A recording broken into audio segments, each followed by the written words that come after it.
Hello everyone, कैसे हैं आप सब। मेरा नाम है आकाश हुरिया एंड आप सबका फिर से वेलकम है हमारे इस लेक्चर सीरीज में, जहां पर हम आपको बेसिक टू एडवांस लेके जा रहे हैं स्ट्रेंथ ऑफ मटेरियल में। अब तक हम लेक्चर 5 तक कर चुके हैं। स्ट्रेस स्ट्रेन कर्व आपको मैंने पढ़ा दिया है। ये जो कर्व आप देख रहे हैं अपनी स्क्रीन में, ये मैं आपको पढ़ा चुका हूं। ठीक है, अब इसी के आगे कंटिन्यू करेंगे। ये जो कर्व है, ये आपकी माइल्ड स्टील की स्ट्रेस स्ट्रेन कर्व है इन टेंशन। कंप्रेशन में कैसे बनेगी वो बताऊंगा, ब्रिटल मटेरियल में कैसा होगा वो बताऊंगा। अगर मैं एल्यूमिनियम के बारे में बात कर रहा हूं, वहां पर स्ट्रेस स्ट्रेन कर्व किस तरह का बनता है वो बताऊंगा, ई क्या होता है वो सब बताऊंगा। ये सब बातें हम इस लेक्चर में कवर करने वाले हैं। अगर आप ये लेक्चर पहली बार देख रहे हैं, आप मेरे को पहली बार देख रहे हैं, तो आपको मैं बताना चाहता हूं कि presently I am working in PWD Uttarakhand. I have also secured holder rank 149। इससे पहले 5-6 साल से मैं टीचिंग कर रहा हूं। चलिए शुरू करते हैं। और अगर आप ये लेक्चर कोच माय ड्रीम पर देख रहे हैं, तो आपसे मैं दोबारा निवेदन कर रहा हूं, आप कोच माय ड्रीम 2.0 को सब्सक्राइब कर लीजिए। आगे जो भी लेक्चर्स आएंगे वो कोच माय ड्रीम 2.0 पर ही आएंगे। चलिए शुरू करते हैं, टाइम बर्बाद नहीं करते हैं। चलिए, तो ये जो स्ट्रेस स्ट्रेन कर्व है, ये आप पढ़ चुके हैं। इसके बारे में हर एक पॉइंट के बारे में आपको मैंने बता दिया है। ठीक है, अब यहां पर एक बहुत ही ज्यादा इंपॉर्टेंट पॉइंट आने वाला है, जिसको हम बोलते हैं ई। ई क्या है? ई है मेरा यहां पर मॉडुलस ऑफ इलास्टिसिटी। ये है मेरा यहां पर, इसको मैं थोड़ा छोटा कर लेता हूं, इसकी को, मॉड्यूलस ऑफ इलास्टिसिटी। इतना ज्यादा जूम क्यों कर रखा है? क्योंकि मैक्सिमम आप बच्चे मोबाइल पर देखते हैं और मैं नहीं चाहता हूं कि जो मोबाइल में देख रहे हैं उनको यहां पे समझने में दिक्कत हो। अब ये ई क्या है, जरा इसको समझिए। सिंपल एक फॉर्मूला है। ई है मेरा स्ट्रेस बाय स्ट्रेन। ये मेरे पास यहां पर फॉर्मूला है मेरा मॉडुलस ऑफ इलास्टिसिटी का। इसी को यंग मॉडुलस ऑफ इलास्टिसिटी बोलते हैं। ठीक है, लेकिन एक्चुअल में ये क्या रिप्रेजेंट करता है मेरे मटेरियल के बारे में, उसको समझिए। एक्चुअल में ये रिप्रेजेंट करता है कि मेरा मटेरियल कितना स्टिफ है। स्टिफ से मतलब है कि एक सर्टेन स्ट्रेन देने पर मेरे मटेरियल के अंदर कितने स्ट्रेसेस डेवलप हो रहे हैं। दोबारा बोल रहा हूं, ये क्या है? मॉडुलस ऑफ इलास्टिसिटी है। इसी को यंग्स मॉडुलस ऑफ इलास्टिसिटी बोलते हैं। ठीक है, ये क्या रिप्रेजेंट कर रहा है? ये रिप्रेजेंट कर रहा है स्टिफनेस को। स्टिफनेस क्या होती है कि एक पर्टिकुलर अमाउंट स्ट्रेन देने पर मेरी बॉडी में कितने स्ट्रेसेस जनरेट हो रहे हैं, ये मेरी स्टिफनेस रिप्रेजेंट करती है। आई होप ये बात आपको समझ आ गई होगी। चलिए, यहां पर अगर मेरे को इस ग्राफ में आपको ई को रिप्रेजेंट करना हो, तो ये जो एंगल होगा, this is your E. This is your E. ठीक है, अब सुनिए, बहुत ज्यादा इंपॉर्टेंट पॉइंट्स बताने वाला हूं। ठीक है, इसको थोड़ा जूम आउट कर रहा हूं। इसको मैं आपको कुछ और चीजें बतानी है।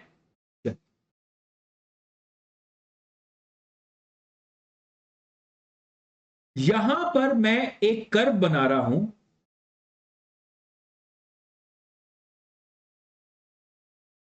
यहां पर मैं एक कर्व बना रहा हूं। ठीक है, दो कर्व बना रहा हूं एक्चुअल। मैं कह रहा हूं कि फर्स्ट कर्व के जो पॉइंट्स हैं वो है 0,0, 2,1 एंड 3, ले लेते हैं 4। चलिए ले लेते हैं, ये फर्स्ट हमारे हैं। दूसरा है 0,0, 2,3, 3,7। ये मैंने यहां पर कोई इमेजिनरी पॉइंट्स ले लिए। यहां पर एक बात नोट करने वाली है कि यहां पर जो एक्स कोऑर्डिनेट्स हैं वो सेम है, 0,0, 2,2 एंड 3,3। लेकिन वाई कोऑर्डिनेट्स जो हैं वो आपके चेंज हैं। ठीक है, वाई कोऑर्डिनेट्स आपके चेंज हैं। चलिए यहां पे इसको प्लॉट करते हैं। तो ये हुआ मेरा 0,0। यहां पर मान लेते हैं कहीं 2, ये हुआ मेरा यहां पर कहीं 1, ये मेरा एक पॉइंट आ गया। ठीक है, 2,1। नेक्स्ट मैं यहां पे रिप्रेजेंट कर रहा हूं 3। यहां पर कहीं ऊपर आ गया है मेरा 4। तो ये मेरा पॉइंट आ गया है 3,4। चलिए इनको मैं इस तरीके से ज्वाइन कर दे रहा हूं। क्लियर है? चलिए नेक्स्ट अब इस पे आ जाइए। 0 0 2 पे कितना है 3, तो 3 आपका कहीं यहां पर होगा, 4 से नीचे 1 से ऊपर। ठीक है, एंड नेक्स्ट है 3,7, 7 कहीं ऊपर होगा, तो 3 के ऊपर 7 यहां पर। चलिए तो अब जब मैं लाइन ड्रॉ कर रहा हूं ये कुछ इस तरीके से, ठीक है। अब जरा स्लोप देखिए, यहां पर जो स्लोप है वो, सॉरी इसको ब्लू से दिखाता हूं, यहां पर जो स्लोप है इसको मैं θ1 से रिप्रेजेंट कर रहा हूं, और यहां पर जो स्लोप है इसको मैं θ2 से रिप्रेजेंट कर रहा हूं। θ1 और θ2 में से कौन ज्यादा है? ऑब्वियस सी बात है, आपका θ2 इज मोर देन θ1। ठीक है, अब जरा देखिए, अब जरा देखिए, अब मैं थोड़ा सा इस ग्राफ को चेंज कर रहा हूं और यहां पे लिख दे रहा हूं स्ट्रेन और यहां पे लिख दे रहा हूं स्ट्रेस। अब देखिए बहुत मजेदार बात है, मैंने यहां पे दो मटेरियल लिए, एक लिया एक्स और दूसरा लिया वाई।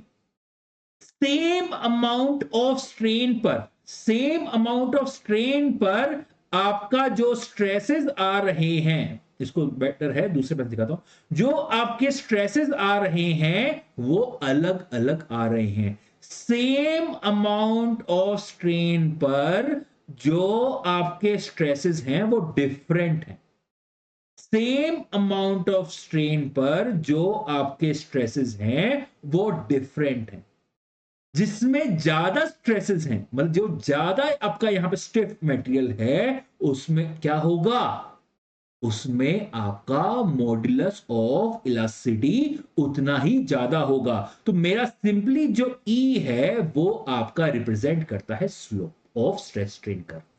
तो ऑब्वियसली बात है θ2 में क्या होगा, जो मेरा मटेरियल y है इसमें ई ज्यादा होगा x के कंपैरिजन में। ठीक है, और मैं यहां पे एक और पॉइंट लिख सकता हूं, y is more elastic than x, because मेरा मॉडल ऑफ इलास्टिसिटी जो है वो आपका इलास्टिक प्रॉपर्टी को ही रिप्रेजेंट। ठीक है, so y is more elastic than x। I hope ये बात आपको समझ आ गई होगी क्लियरली। ठीक है, इसमें ऐसा और कुछ नहीं है जो आपको दिक्कत देगा। तो सिंपल क्या है, मेरा ई जो है it is stress by strain.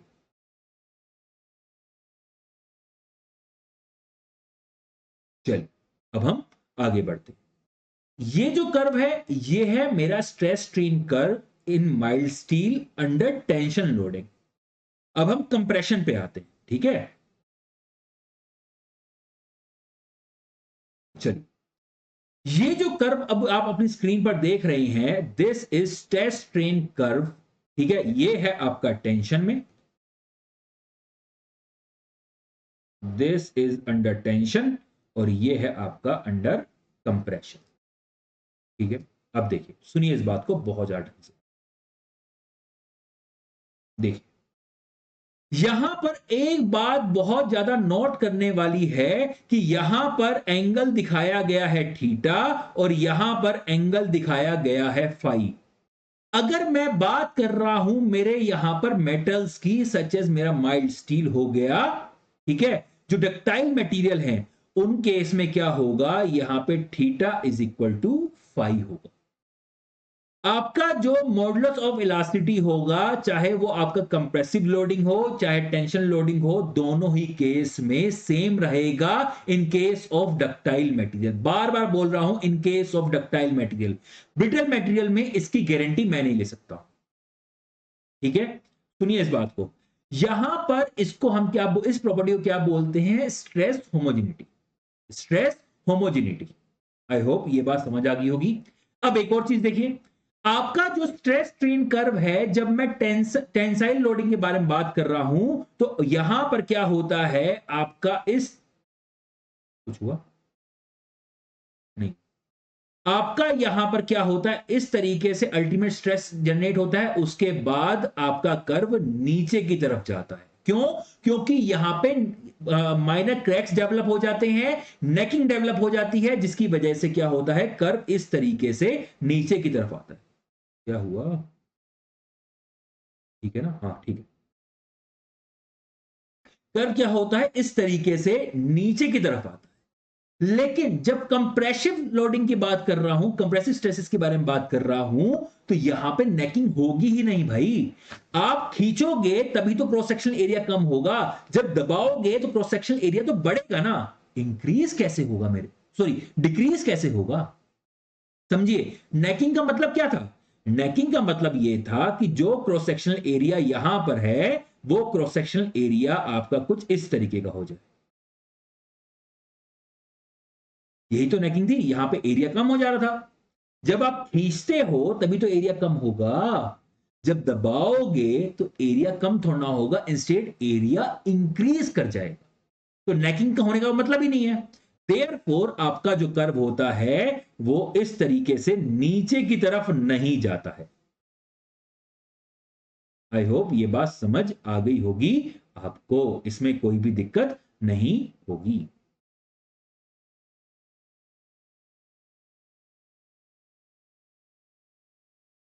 चलिए,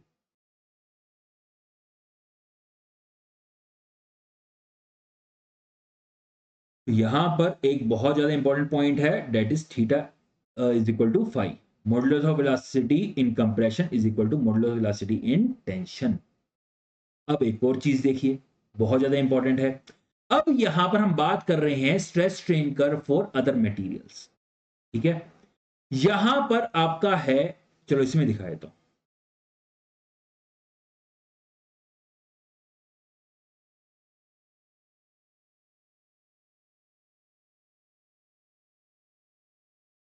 इसी में दिखा देते हैं आपको। ये स्ट्रेस स्ट्रेन कर्व है फॉर योर माइल्ड स्टील। अगर मैं स्ट्रेस स्ट्रेन कर्व बनाना चाहूं ऑफ माय HYSD, ठीक है, हाई कार्बन स्टील के बारे में बनाना चाहूं मैं, तो उसका यहां पर क्या होगा, उसका यहां पे क्या होगा, स्ट्रेस स्ट्रेन कर्व कुछ इस तरीके से। सॉरी, नीचे से दिखाते हैं।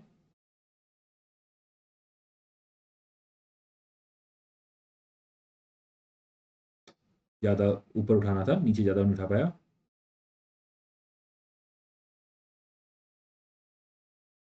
ठीक है, स्ट्रेस स्ट्रेन कर्व कुछ इस तरीके का होगा, यहां पर आके उसका फ्रैक्चर हो जाएगा। जरा इस बात को, अब दोनों कर्व को यहां पे ढंग से देखिए, जरा इनिशियल पोर्शन देखिए। इनिशियल पोर्शन ओवरलैप कर रहे हैं कि नहीं कर रहे? कर रहे हैं। इनिशियल पोर्शन आपका यहां पर ओवरलैप कर रहा है। यहां पर आप देख सकते हैं दोनों कर्व की जो स्लोप है वो सेम है। देयर फोर आपका modulus of elasticity of your mild steel and high carbon steel दोनों सेम होंगे, याद रखना। ठीक है, हाई कार्बन स्टील में हम कार्बन कंटेंट को इंक्रीज कर देते हैं, जिसकी वजह से उसका अल्टीमेट स्ट्रेस जो है वो ज्यादा है in comparison to your mild steel. लेकिन इसमें यील्डिंग नहीं हो रही है, फेलियर जल्दी हो जा रहा है। ठीक है, in comparison to your mild steel. I hope ये सब बातें आपको क्लियर होंगी। ठीक है, हाँ, अब एक चीज देखिए, अब एक ही चीज देखिए इसी कर्व के साथ, अब एक ही कर्व में देखो कितनी सारी चीजें मैं बता दे रहा हूं। अभी मैंने आपको बताया कि यहां पर, ठीक है, ई के रिप्रेजेंट कर रहा है, स्टिफनेस को रिप्रेजेंट कर रहा है। मैं ये कह रहा हूं कि मेरा ई ऑफ एल्यूमिनियम जो है ये आपका ऑलमोस्ट 1/3 है of your steel, of your steel. Modulus of elasticity of aluminium is approximately 1/3 of modulus of elasticity of steel. ठीक है, अब जरा यहां पर मेरे को कर्व बना के दिखाइए। अगर मैं यहां पे स्ट्रेस स्ट्रेन कर्व बनाना चाह रहा हूं एल्यूमिनियम का, इस डाटा को आपको अगर मैं दे रहा हूं, तो थोड़ा सा इधर कर देते हैं। अगर मैं ये डाटा आपको दे रहा हूं और आपसे कह रहा हूं भैया स्ट्रेस स्ट्रेन कर्व बना दो ऑफ योर एल्यूमिनियम, जरा मुझे बस इतना बता दीजिए, क्या मेरा कर्व यहां से नीचे की तरफ जाएगा या फिर ऊपर की तरफ जाएगा? थोड़ा दिमाग लगाइए। क्या कर्व मेरा नीचे की तरफ जाएगा या ऊपर की तरफ जाएगा? अरे भैया अभी तो पूरा समझाया, ई आपको रिप्रेजेंट कर रहा है स्लोप को। यहां पर जो स्लोप है वो आपकी ई स्टील माइल्ड स्टील की जो यहां पे स्लोप आ रही है उससे कम है। तो ई जो ऑफ एल्यूमिनियम है ये कम है ई ऑफ स्टील से। तो ऑब्वियस सी बात है कर्व नीचे वाला होगा, ऊपर वाला कैसे हो जाएगा? ठीक है, ऊपर उस मटेरियल का होगा जिसका ई स्टील माइल्ड स्टील से भी क्या हो, ज्यादा हो। आई होप ये बात आपको समझ आ गई है, इसमें कोई भी दिक्कत नहीं। ठीक है, अब और सुनिए, एक ही कर्व से देखिए कितने सारे कंसेप्ट निकल आते हैं। यहां पर ये जो कर्व बना है ना, यहां पर हम जो एरिया में चेंज आ रहा है, क्रॉस सेक्शनल एरिया में चेंज आ रहा है, उसको कंसीडर ही नहीं कर रहे हैं। हम क्या कर रहे हैं, मेरे पास ये बार था, इसका इनिशियल एरिया मैंने ले लिया। ठीक है, इस इनिशियल एरिया से ही मैं सारे स्ट्रेसेस वगैरह निकाल ले रहा हूं। लेकिन एक्चुअल में क्या होगा, आप टेंशन लगाएंगे तो एरिया में डिक्रीज आएगा कि नहीं आएगा? आएगा। ठीक है ना? तो ये कर्व ऐसा ही होगा क्या? नहीं, कर्व ऐसा नहीं होगा। ठीक है, कर्व में चेंजेस आएंगे। कर्व क्या होगा आपका, कुछ इस तरीके से। इनिशियल पोर्शन जो होता है कर्व का ऑलमोस्ट सेम रहता है। इनिशियल पोर्शन जो होता है कर्व का ऑलमोस्ट सेम रहता है। क्यों? क्योंकि इनिशियल कंडीशन, जब इनिशियल पोर्शन के बारे में बात कर रहा हूं, यहां पे स्ट्रेन बहुत कम है। जरा देखो, यहां पे स्ट्रेन है आपका 0.12% और यहां पे स्ट्रेन है ऑलमोस्ट 20 to 30%। मैं 25% लेके चलता हूं एवरेज वैल्यू। ठीक है, ऑलमोस्ट 200 टाइम्स है। अगर मैं 24 डिवाइडेड बाय 12 कर दूं, ठीक है, इंटू 100 हो जाएगा ये। तो यहां पे क्या आया, 200 टाइम्स आपका स्ट्रेन है at your failure in comparison to your, in comparison to your yielding. ठीक है,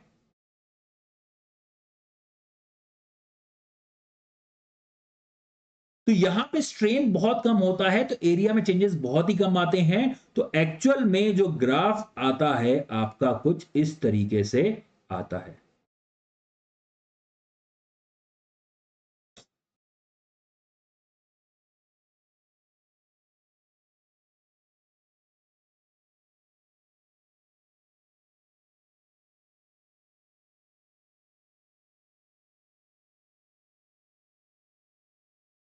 चलिए सर, ये इसमें ग्राफ नीचे की तरफ नहीं आएगा? नहीं आएगा। क्यों? क्योंकि भैया ये ग्राफ इसलिए नीचे आ रहा था क्योंकि आप जो स्ट्रेसेस कैलकुलेट कर रहे थे इनिशियल एरिया लेके कर रहे थे, लेकिन एक्चुअल में नेकिंग हो जा रही थी। लेकिन यहां पर जो आप ले रहे हैं एरिया, वो तो एक्चुअल एरिया ले रहे हैं ना। ठीक है, समझ आ रही है बात? एरिया कम होगा तो स्ट्रेसेस ज्यादा होंगे ना, ऐसे समझ, थोड़ा दिमाग लगाइए। एक सर्टेन फोर्स के लिए कम एरिया में स्ट्रेस ज्यादा। यहां पे नीचे इसलिए हो रहा था क्योंकि आप एरिया इनिशियली ले रहे थे। ठीक है, एक्चुअल एरिया नहीं ले रहे थे। मैं ये कह रहा हूं, फॉर एग्जांपल देखिए, आप कंफ्यूज हो जाते हैं कई बार, इसको आप मैथमेटिक्स से समझेंगे तो सब समझ आ जाएगा। मैं कह रहा हूं 10, जो यहां पे फोर्स है वो 10 न्यूटन है। ठीक है, आपका जो एरिया है वो आपका 10 mm² था। अब जो एरिया है वो आपका कम होके 5 mm² हो जा रहा है। तो यहां पर वैल्यू इंक्रीज होगी कि नहीं होगी? ऑब्वियस सी बात है, इंक्रीज होगी। जो ये वाला पोर्शन था इसमें तो इनिशियल एरिया ही ले रहे थे ना, लेकिन नेकिंग हो जा रही थी तो स्ट्रेसेस में रिडक्शन देखने को मिल रहा था। ठीक है,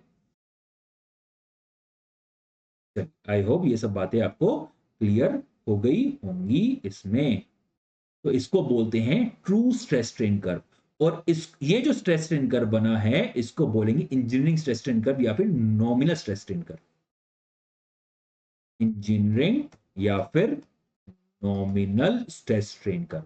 और ये क्या है, ट्रू स्ट्रेस स्ट्रेन कर्व। आई होप ये बात आपको समझ आ गई होगी। क्लियर है? चलिए, अब जरा थोड़ा दिमाग लगाइए। अब थोड़ा दिमाग लगाइए, अगर मैं कंप्रेशन, जो मेरा भी मैंने बताया था कंप्रेसिव लोडिंग के अंदर स्ट्रेस स्ट्रेन कर्व बनाया था, अगर उसका ट्रू स्ट्रेस स्ट्रेन कर्व बनाना हो तो क्या हो? उसी कर्व पे चल लेते हैं, यही था ना।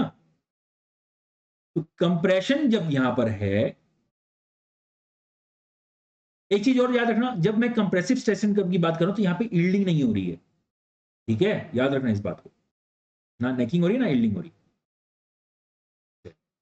अब सुनिए इस बात को ढंग से, जब मैं इस कर्व के बारे में बात कर रहा हूं, दिस पर्टिकुलर कर्व के बारे में बात कर रहा हूं, ये भी आपका क्या है, इंजीनियरिंग स्ट्रेस स्ट्रेन कर्व है अंडर कंप्रेसिव लोडिंग। अगर मैं ट्रू स्ट्रेस स्ट्रेन कर्व की बात कर रहा हूं तो उसका कर्व कैसा जाएगा, क्या उसका कर्व ऐसा जाएगा या फिर उसका कर्व ऐसा जाएगा, सॉरी,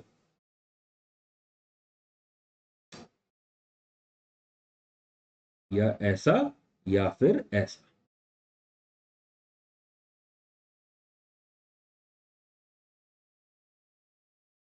समझे, थोड़ा और नीचे कर देते हैं इसको,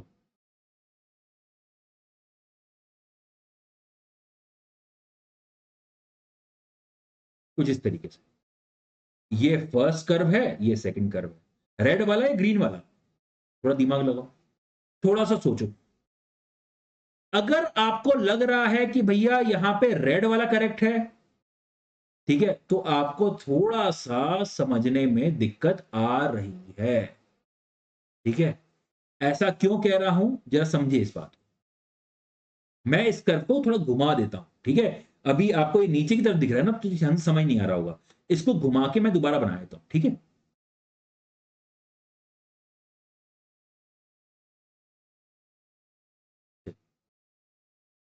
तो आपका जो स्ट्रेस स्ट्रेन कर्व है अंडर कंप्रेशन, वो कुछ इस तरीके से,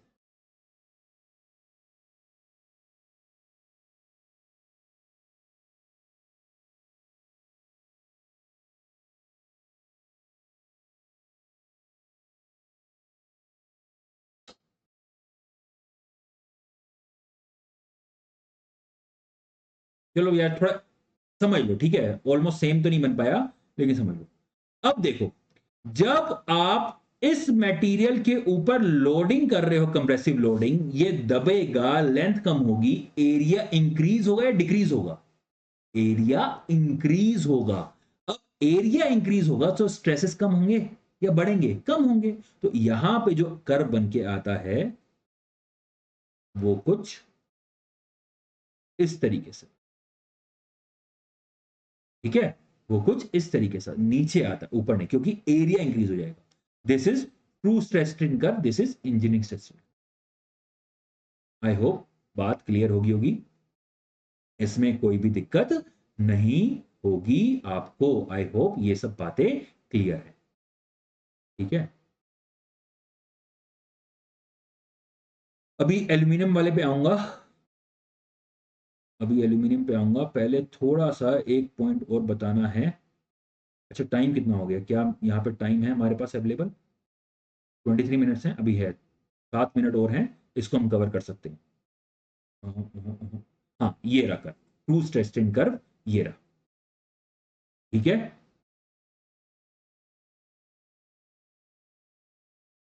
जूम हो जा, देखिए इस बात को, तो ये था मेरा एक्चुअल, सॉरी नॉमिनल, और ये आ गया है मेरा यहां से ऐसे, true stress strain curve under tension, और ये है मेरा under compression nominal stress strain curve, और ये आ गया इस तरीके से under true stress strain curve under compressive. I hope clear होगी बात।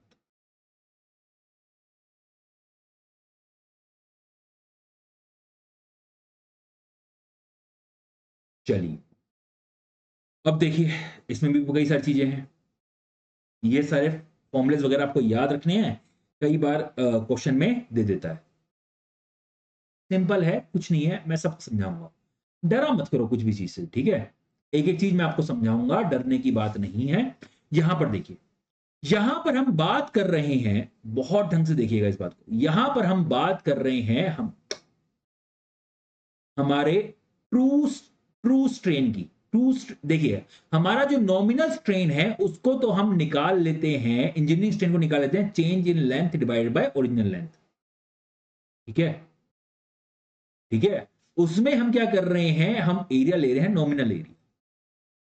ठीक है, तो ट्रू स्ट्रेस जो निकाल रहे हैं वो हो रहा है किसी भी टाइम आपका लोड कितना है divided by initial area, sorry sorry sorry sorry, ये तो नॉम, एक मिनट एक मिनट, मैं यहां पे लिख देता हूं